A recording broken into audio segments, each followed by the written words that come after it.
Hello and welcome to the Chess Pit, the podcast where three guys talk about chess occasionally. I'm John Mackenzie and I'm joined by a couple of special guests today on this rest day, which is very exciting. It's nice to not have to talk to Phil and Robin for a change. So without further ado, I'll just introduce our two guests. So in the top corner, we've got Benji Portheault, a man whose surname is ridiculous, as I realized when I was trying to spell it out before, and even when I was looking at his name on the internet and comparing it with what I was writing, it still looked wrong. But Benji, how are you doing? You okay? Yeah, pretty good. Yeah. How are you doing? Good. I'm okay, apart from having had to spell your name. I think the thing with your name is that there's so many letters in it when you could just spell it like Porto, you know? Exactly, and it's pronounced exactly as if it was Porto. So good, wonderful superfluity in a name. And then we've also got Dan Gallagher. Should I use your title? I don't know what your title is. You an FM? IM? I'm a lowly NM. NM, which I use mainly to look appealing to people I coach. Right, okay. I am going to go for FM and IM, hopefully shortly. And GM, come on, Dan. No, GM's that's not too far. I feel like IM is possible if I put the work in, but FM I should even just by random rating fluctuations, I should get to FM at some point. But yeah, so even if you didn't play, you would get there. Is that right? No, I'm just playing enough. Even if I don't play well, at some point it'll happen. But yeah, NM for the moment. Good, and it's good to have you both on. We've got plenty of stuff to talk about. We've had some questions through Twitter, which we'll talk about a little bit. Great to see people in the chat already. Matt Fletcher is saying hello, so nice to hear from you, Matt. And if you do have any questions while we're live, do throw them in the comments on YouTube. I don't think we can see the comments if they come through on Twitter. So if you want to ask a question, do head across to the YouTube. That is on our Twitter page as well, so you should be able to find it fairly well. But I think before we jump into talking about various things, and Benji has a really nice topic to start us off with, it'd just be good to maybe hear from you about what you've made of the World Championship so far. So we'll start with you, Dan. What have you made of the match? Well, okay, so I mean, I thought it was a fantastic start, actually. I thought games 1 and 2 were everything I wanted, out of it, even though no decisive result. That was brilliant. Really exciting games. It sort of cooled off a little bit since then.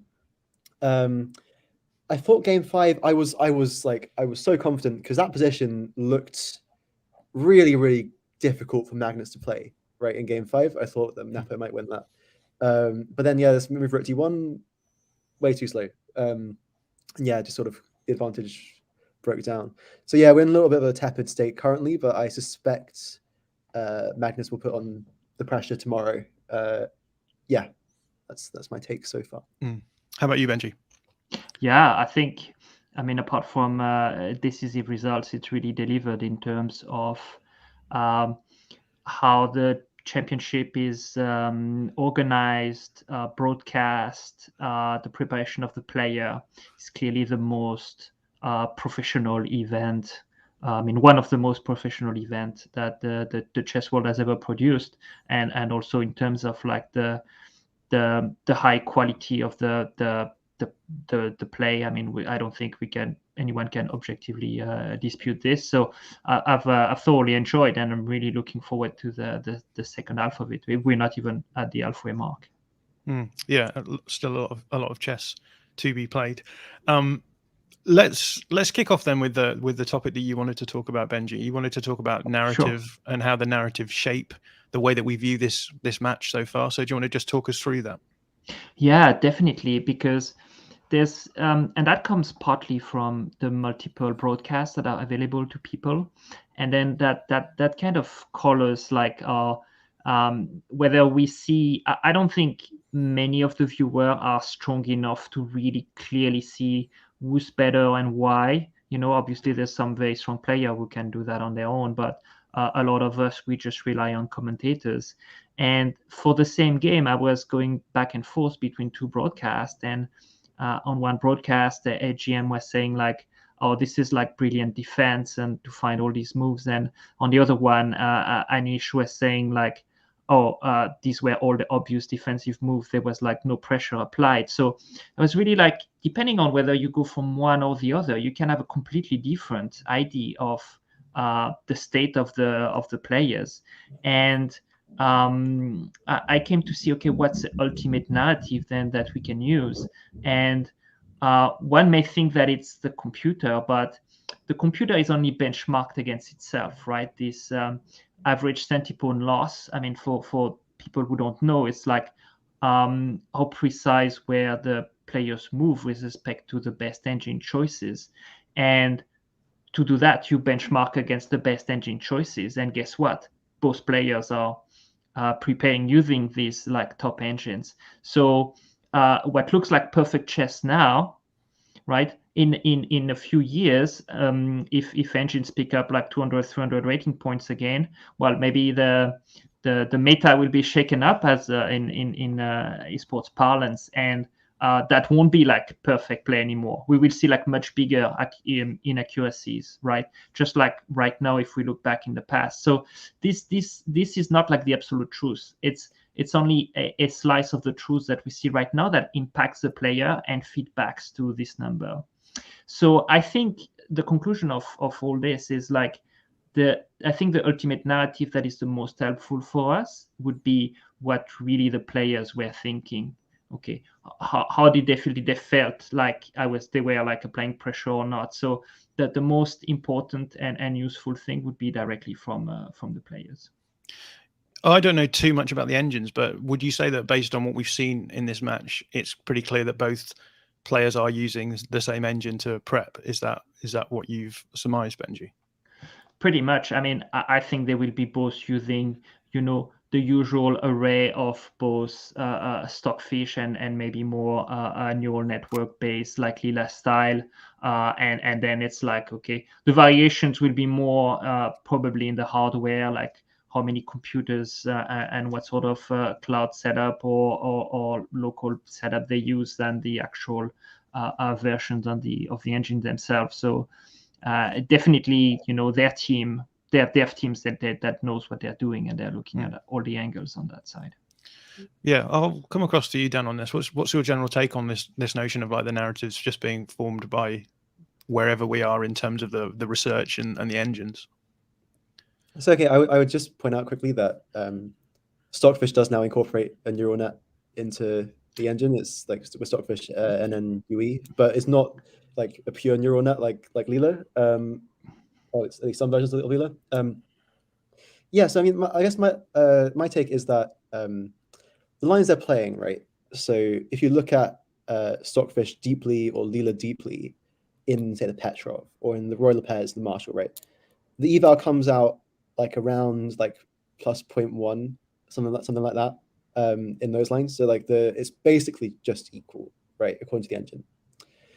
The difference comes when we're thinking about human players. So the difference is how hard is it to play the position? Because it's an equal position, right? But it's how hard is it to play?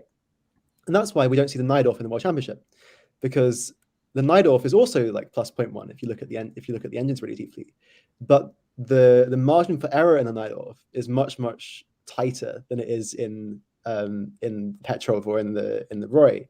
And that makes it a good target for preparation, because you can prepare in Najdorf, you find a line that objectively is like even minus 0.1, right? And then your opponent may not have seen it because it's not the top engine choice, but it still makes them walk like a really like small tightrope. That line is harder to find in the Petrov and the Roy. That's why they're playing the Petrov and the Roy.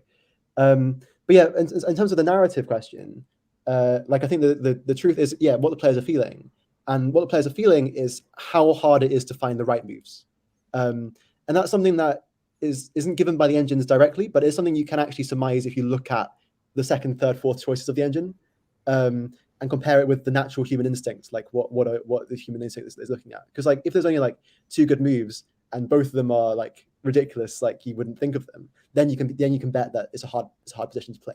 I think that's what's going on. How would you respond to that, Benji? Yeah, definitely. Well, yeah, just Stockfish 14 uses the NNUE approach, but it's still like quite a different architecture. So the both might differ in places, although like they are quite a similar level, up to the point that now in championship they have to take like really imbalanced opening, otherwise they would all draw each other in the mainline openings. It's a really good point made by Dan that it's this kind of like expected value EV approach, in poker term, that you trade away a little bit of precision for probability of your opponents going wrong. And I think we've definitely seen some of that in Magnus's choices on this side. But I don't think on Nepo's side is pretty much like followed the best reply everywhere. Yeah, well, we saw, I guess, in game 4, Magnus spending a long time thinking in that position, trying to work out when he was just sort of flipping between those potential repetitions about whether or not he could come up with anything. And I guess that was because he was just thinking that Nepo was going to happily take the draw, and so it was going to be up to him to try and find his way out of it. And I suppose that's sort of where we're at. And then I guess game 5, the issue was, is Nepo just sort of happy to not push that pawn on the c file and sort of play solid because he would rather not lose than maybe win as well. So I guess there's definitely something in the match play element, right, which makes this slightly different, right? Yeah. So what's interesting there, I think, is that I think Nepo's choice of the Petrov against 1e4 is a really, really good choice, right? I mean, it's not unusual. I mean, Caruana chose it in 2018 as well. But I think any other opening would be really tough against Magnus, right? So if you choose a Sicilian, the Najdorf, as I say, right, that leaves you vulnerable to so much deep, sharp prep, right? And you can't remember everything because there's so many lines. On the other hand, playing a Roy, be it a Berlin, to which Magnus would probably reply d3 and play these closed positions, or be it like a Marshall, where Magnus probably would play the stuff that Nepo's playing now with a4. Those positions are Magnus's bread and butter. Yeah, that he's been playing them all his life. He's the expert of all the experts on those positions. And I'm convinced that if Magnus had the position that Nepo had against him in game 5, if Magnus was white in that game, Magnus would win for sure. So that means that the Roy's dangerous, the Sicilian is dangerous. So then Nepo's ruled them out and said Petrov is just forcing line. Magnus isn't quite as comfortable as in the Roy. That's where I'm going to find my equality. So I'm impressed by that choice. Yeah, for sure. We've got a few comments in the chat. So Matt Fletcher saying, I think Stockfish and Leela Chess Zero have been working in collaboration recently. I don't know if either of you know anything about that. Yeah, definitely. The Leela team has been working with Stockfish in terms of on the neural network aspects. I think I don't know. I don't participate directly with these two, but I know they have collaborated. That's true. And then a comment from Spilditch saying Japanese chess does not suffer from these amounts of draws. Actually, a draw is very rare in shogi. Kasparov played the shogi champion Habu at chess in 2014. So interesting stuff there. I don't want to get too much into the sort of what happens with too many draws. I think we've had this conversation, and I think the reason why we have the conversation about draws is largely because chess has a bit of a crisis of confidence when it comes to it being a form of entertainment. And I think largely the people who are watching this stream, certainly us, I think know that draws are sort of they're the sort of background against which certain games come into prominence and not, and the sort of the fact that you can have a game 2 in this match is almost premised on the idea that you are going to have some short draws, that they are going to be tactically used for the players to sort of get what they want out of it, move into maybe a rest day and take the opposite color in the next game that they play. So I don't want to get drawn into it too much, but we did have a question about maybe solutions to this, which I think may be interesting because where was it? Yeah, so we had a question from Steve. I'll put it up here. Sorry, I've pasted this into the chat function and it's only come out with halfway through a word, so I'll try and balance this off nicely. But Steve says Kasparov said a few years ago chess 960 could work if sensible opening starting positions were selected at the start of a chess contest, say 5. He said he would omit some of the more awkward starting arrangements. So what's your take on this? Obviously I mean, I guess my general take on this is that the issue that we're having is that prep is now at a point where you can go into matches with a huge amount of a strength going into the game, and then on the basis of that, you make the likelihood of a draw more rise in terms of the probabilities. But I suppose the question then is, how do you offset that opening aspect of the game? We've talked a lot about time, I think, as well. So people have talked about how do you change the time controls to try and make things, I suppose, a little bit more uncertain, and I think that's what you want, right? You want to get to a point where when you get to the middle game, there is a little bit more uncertainty. So can you maybe get through the opening quicker, perhaps, as a suggestion, maybe make the first moves in a small time scale and then leave them to sort the mess out later on? Would that result in more open positions, which would then yield more results as well? So I'll start with you on this one, Benji. What's your general take on the 960 question first? I think it's not so much as in, oh, let's fix classical chess. It's like, well, I think, why is there any need to replace classical chess with something? We can leave classical chess as it is and add 960 and add the short time control and the grand chess, the Champions Chess Tour style, rapid play and so on and so forth. There's no reason why we can't have like have both like the classical and the 960. And maybe one day within our lifetime, there will be a player that can force a draw with black on every single game. I mean, right now that person maybe is not born yet, but maybe one day. So in that case, at some point, the game would have to evolve. But right now, I don't see why they would need to replace. But we can coexist and evolve. I would love to see a super long time control 960. I'm not quite sure that exists. If someone can correct me in the chat or somewhere. Yeah, I mean, I agree with that. I like 960 as well. But yeah, I don't think it should replace classical chess. I also think that, like, one thing we have learned from the engines is that, there are things out there that can play at 3500, almost 3550 level. Like they would beat Magnus and Nepo like time and again. So who's to say that humans in the future can't reach higher levels than 2800? I mean, in this game we've seen several inaccuracies so far. It seems pretty brutal to say this, given that they're the best players that have ever lived. Well, Magnus is at least, right? But if Nepo finds c4 rather than rook d1 and keeps pushing, he probably beats Magnus. And then in game one, no, hang on, what was it? In game two, Nepo could have broken Magnus as well with black. Like, it's not as if like it's completely sterile. Like, there's opportunities there. It's just the players aren't quite strong enough to take them. But some other players might. Yeah, I think this is the thing I find so fascinating about the match situation, is that it's not that you're just sitting down and playing against someone. It's that you're playing against what you're thinking they're going to be playing before you go into it. That I find so fascinating. So there's been a lot of conversations about, do you take this maybe slightly worse move because it will take a player out of their prep earlier, et cetera, et cetera. And there's been suggestions that at times when Nepo has gone out of book, he's sort of liked to liquidate positions quite quickly and settle for draws and stuff like that.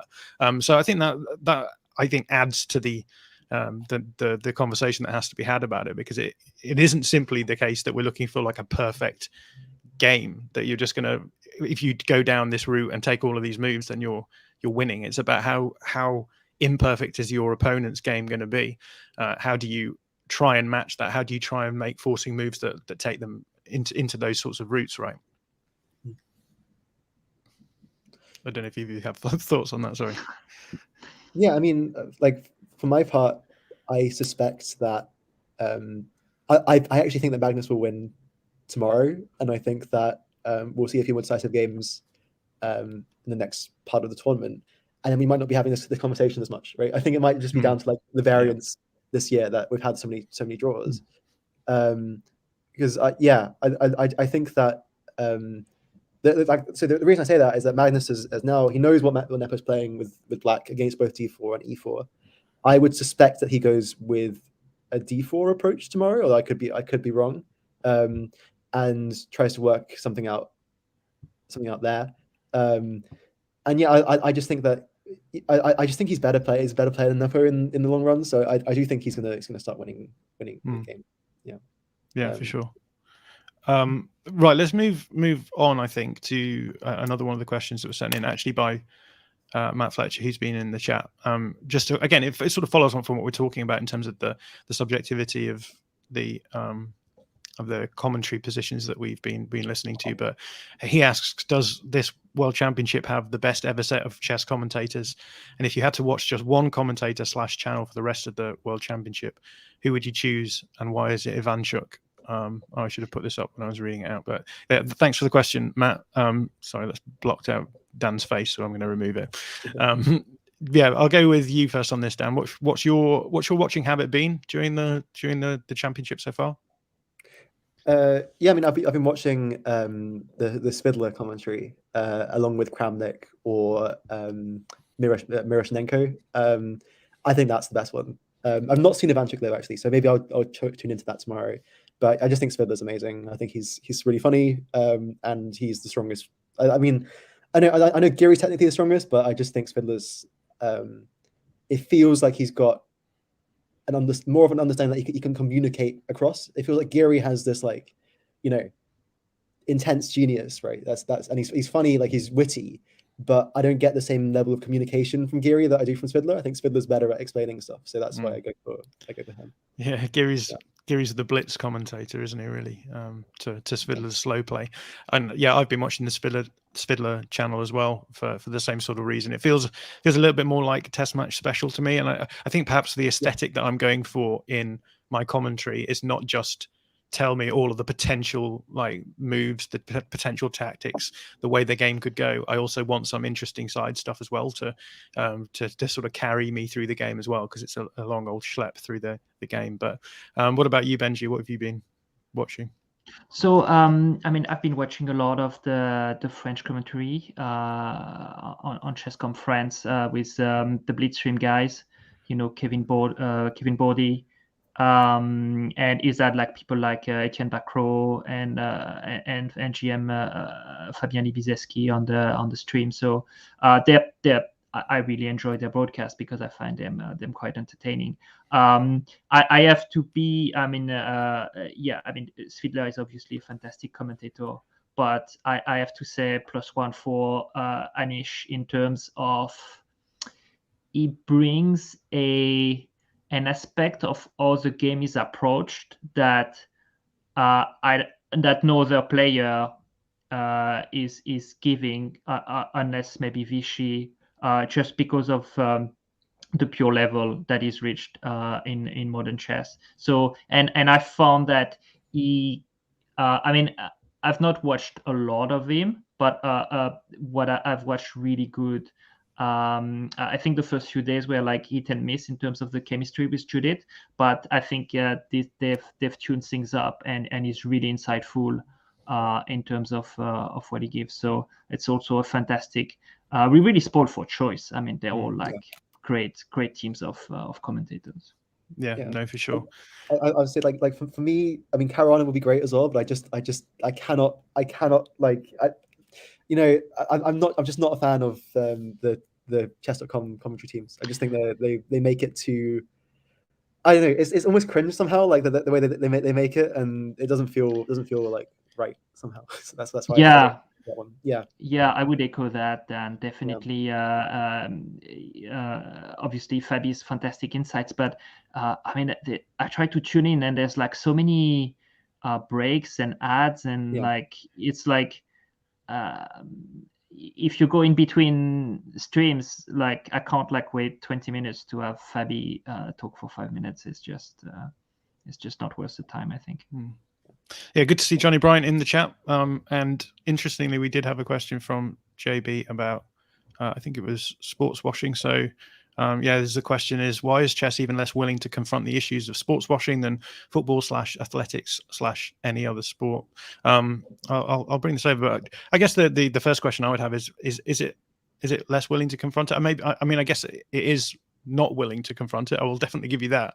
But I also think that for the most part, there's a lack of willingness on the part of football and athletics and other sports to confront sports washing as well. Although I suspect this just will come down to a media point of view. So how much the media are reliant upon access to certain individuals or certain organizations than others.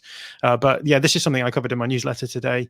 I felt a little bit uncomfortable about how little this being talked about, and then obviously yesterday the game was kicked off by the minister for tolerance and coexistence. So again, that was something that just sort of jarred a little bit when I was listening to the intro to the game as well. So Benji, I know you have lots of thoughts about sports washing. So what's your general take on this?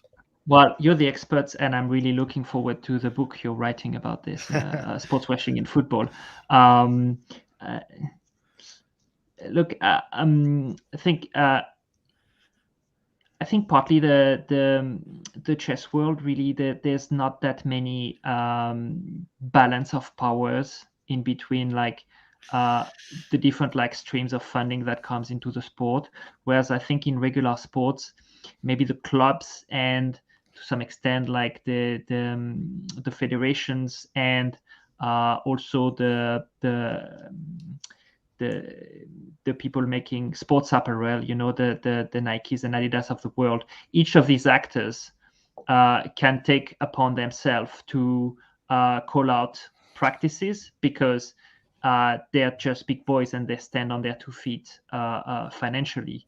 But in the chess world, there's really not that many big institutional players that you can, you know, call out without really cutting yourself in terms of opportunities and so on, right? What's your take on this, Dan? Yeah, I think that like given that chess is not as lucrative as other sports, it seems that any like, you know, big institution or body or whatever that comes in with a large amount of money is going to be taken seriously by FIDE just because they need the money more than other sports. And I think that's why like chess is so easy to use as a political tool. Like even if you go back to like Fischer and the Soviet Union, like, you know, the chess itself is not a huge institution and is therefore pretty easy to manipulate by other people like who have the funds to do it. I guess that's probably why that's the case.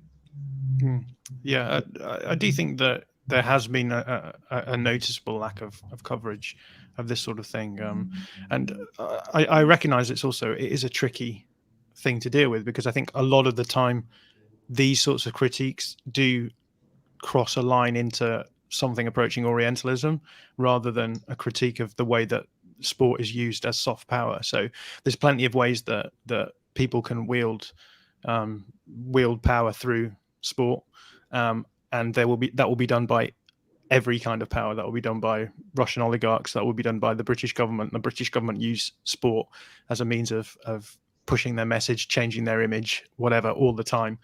Sometimes they'll do that positively. Sometimes they'll do that negatively as well. So I think it's worth saying that it's tough to come out, I think, and say critical things about an expo in Dubai when it's very obvious that the people who are there are Middle Eastern. There are Arabic people standing by the chessboard, and it's important to realize that you're not simply using that as a I guess a background against which to sort of think, well, you know, this is just things that I don't like. But that said, I do think it is important that we call these things out. I think I suspect that a lot of this comes down, as I said, to the fact that access is an important aspect to journalism. And I also think that there's maybe not a lot of people in the chess world who have been doing this sort of journalism, perhaps. I think that it's that, you know, there's not a lot of people doing media in chess who I think have been previously investigative journalists, for example, and maybe not as comfortable with sort of doing this stuff as well. But yeah, I don't know if either of you have got any more thoughts on the sports washing side of things. I suspect that I don't know, like the focus of most people within chess at the moment is to grow the game, right? Especially following like the COVID period that we've had, right, with Queen's Gambit and like the huge chess boom. And I think that, I guess, like maybe some people think, maybe even subconsciously, they think that drawing attention to like the potentially negative political sides of chess is not the main thing we should be doing now. Rather, we should be capitalizing on this on the chess boom and growing the game, and then the political considerations can come after that once we've like established ourselves as a mainstream discipline, sport, whatever you want to call it. I think that there's maybe like an incentive there not to deal with the political stuff right now, I don't know if you agree with that. That's my take.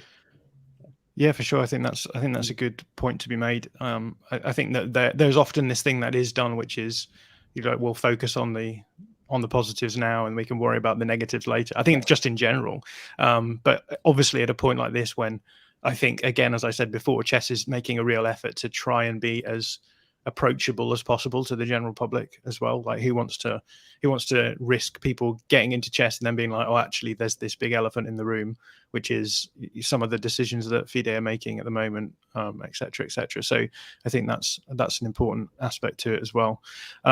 Just following on from that, maybe I'd be interested to hear both of your thoughts on the sort of notion of marketing chess that has been going on during this World Championship, because I think it follows on from what Matt was saying about this being like maybe the best media World Championship ever, because there's so much of an opportunity to follow the games through whichever team of commentators you want.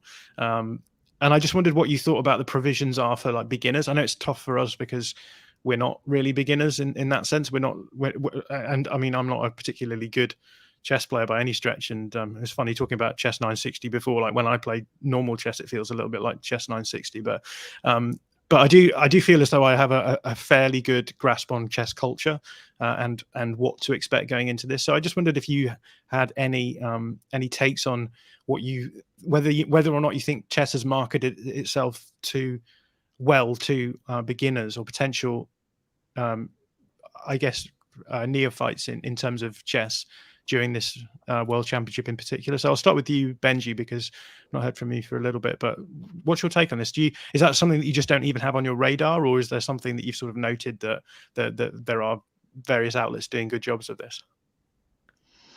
I think it's pretty good in terms of there's so many people doing, so all the major YouTubers are doing daily recaps. So if you came in the chess boom through YouTube in lockdown or after the Queen's Gambit, you will get these daily updates, and a lot of major newspapers. So now some people still complain, but like some mainstream media are not covering it, and it's like you got to realize we're in the middle of it, right? And I think it's more of a specialist thing to look at it while it's happening, and probably there will be more excitement from the general public once it's over, and they can discuss the result, crystallize a bigger narrative, in terms of Magnus being champion again or losing the crown potentially. That would be like huge stories for mainstream media.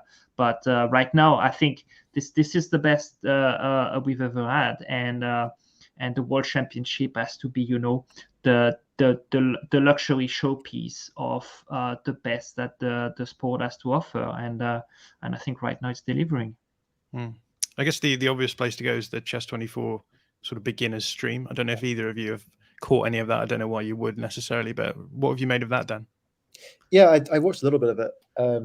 Just because I've been coached by Johan Koska before when I was a kid, and I've met David Howell a few times as well. So I just thought it would be nice to see what they were saying. I think it's great, and I've heard a lot of positive feedback, especially on Twitter for David Howell especially. He's been fantastic, and I also like their partnership with Magnus, not for this event but for other events previously, where David and Magnus have done some fun challenges or whatever, and I think that's sort of been quite fun. To bring attention to chess. Yeah, I think that looks really good. The thing is that I can't say how good it is for beginners myself, because I can't watch it for a long period of time because it doesn't give me anything. But I suspect it is going to be pretty. It is pretty accessible. I expect people are watching it, so it's a good thing. Yeah, and I think it's slick and professional, and I think that goes a long way towards getting people to watch it. I think my experience in media is that you can talk nonsense, but as long as you look and sound as though you're talking sense, then people will listen in, and I think that's the most important thing. Obviously, those guys will be talking sense and will be helping people through the games, and I think the impression that I've got, actually, because I've watched a few of their streams for earlier competitions as well. Back when they really started out doing that, and I think for example, I think David Howell has got really, really good. He's matured a lot as a commentator as he's gone along. I think Ivanka was always quite good at it, but I think David Howell's like really come on leaps and bounds as well. And obviously Kaya Snare is not a chess person, and I think obviously her familiarity with chess is increasing as she goes as the host as well. And I think that's only a good thing as well. Right, I think we probably are coming to the end of our time. It's been great having both of you on. Before we go, I would just like to talk about maybe the next tranche of games. So obviously tomorrow is Thursday, tomorrow is Friday, and we have the three game block after having just had the 2 game block.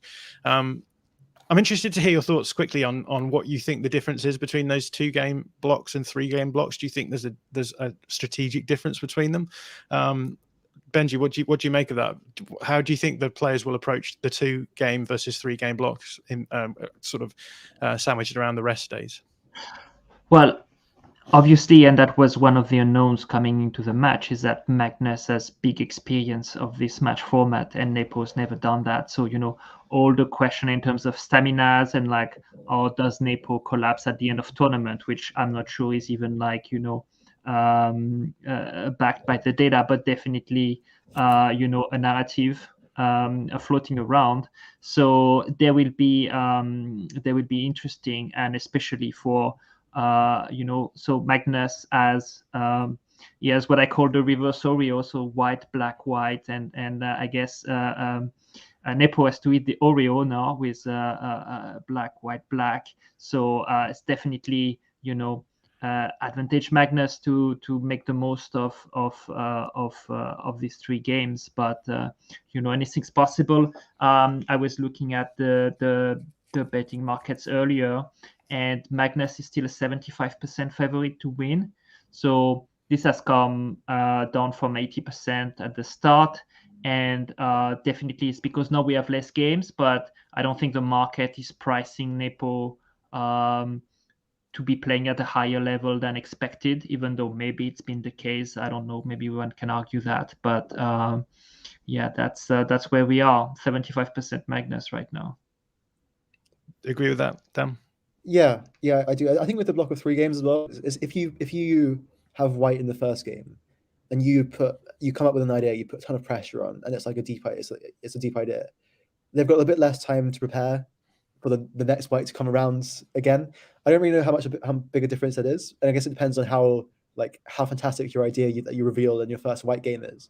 But it might be like significant in that you can repeat your idea maybe in that next white game because it's so quick, like the turnaround so quick, which maybe it would be less like possible if there was another day in between where they could just dig down with an engine and find the solution. I think that works both ways as well, right? So the player playing black will have less time to respond to the idea that you get in the first game of that 3 game tranche. Yeah, that's what I mean. Yeah, sure. Right? Yeah. Okay. So if Magnus comes in and wins a white game with some new idea, then they've got less time to repair their opening for the next white game. So Magnus can put even more pressure on in the next white game. I think that, but yeah, I think that Magnus will win one of the white games in this block of 3. I think he's going to do it playing D4 is my prediction. So, yeah. So I guess the big question then is, will Nepo win a decisive game in your opinion within this match? No, I don't think so. Okay. Yeah. Benji? Yeah, I don't know. I don't know. I think like 75% has to be pretty accurate. I don't think Nepo has really demonstrated anything special. If anything, it felt to me that it was every time on Magnus's turf, Magnus choosing the variation and so on. And sure, like Nepo's been like answering brilliantly with computer-like precision almost every time. But I mean, it's definitely every time the momentum in Magnus's camp. Well, thank you so much both for coming on. It's been great to chat to both of you. Benji, you are on Twitter at HowlingMadBenji. Yeah. And do you want to talk about your other account as well? yeah, at Benji Portheault. The link is in the bio of my Owning My Benji, where I talk about coaching, both mental and physical. So all things coaching go on my other account, and all chess memes are on the chess account. And Dan, you are at Bishop Pair. Yep. You've done well to get that handle, a decent handle, I think, for a chess player. But do you want to push anything? Not at the moment. Yeah, just follow me on Twitter, and then maybe there'll be things in future, but not right now. Cool. Well, thank you so much both for coming on, and yeah, maybe we'll get you on for another rest day before the end of the tournament. We can revise some of the things that we said. But thank you both for coming on now. Thank you, John. It was a pleasure to be with the crème de la crème of the intersection of chess, philosophy, and Twitter. So both accomplished philosopher like you guys. Just a delight to be on. Thanks so much. Cool. Yeah. See you later, guys. See ya. Thank you.